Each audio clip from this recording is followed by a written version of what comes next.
Hello and welcome. You're watching Too Sharp with ET. I'm Nisha Podar, and let's get you the two important news developments for today that you must know about. So, Apple's big India shift, all US iPhones to be made in India by 2026, and Indo-Pak tension weighs on the markets.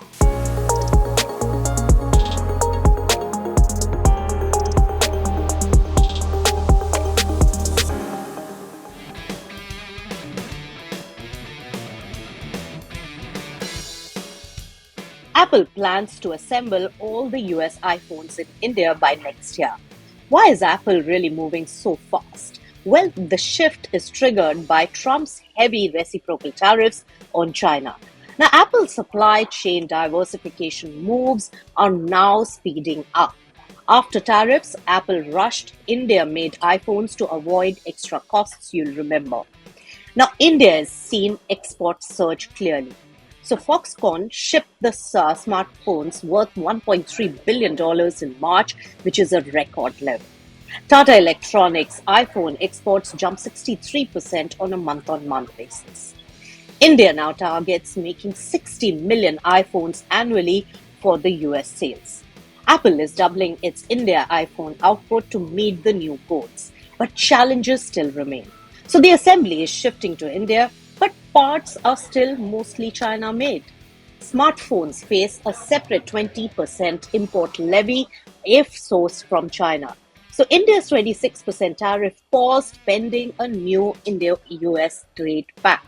Analysts warn of risks from execution and supplier dependency.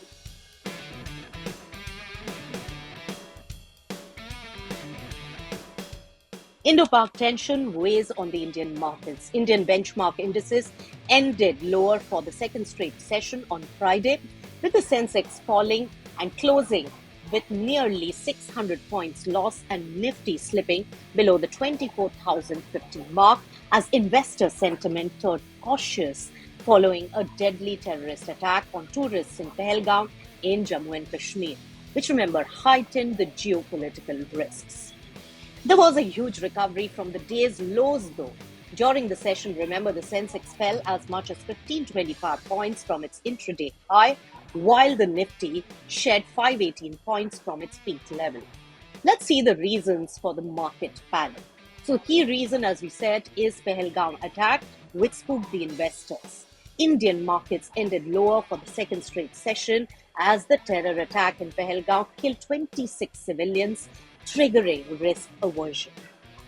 India downgraded the diplomatic ties with Pakistan and also suspended the Indus Waters Treaty.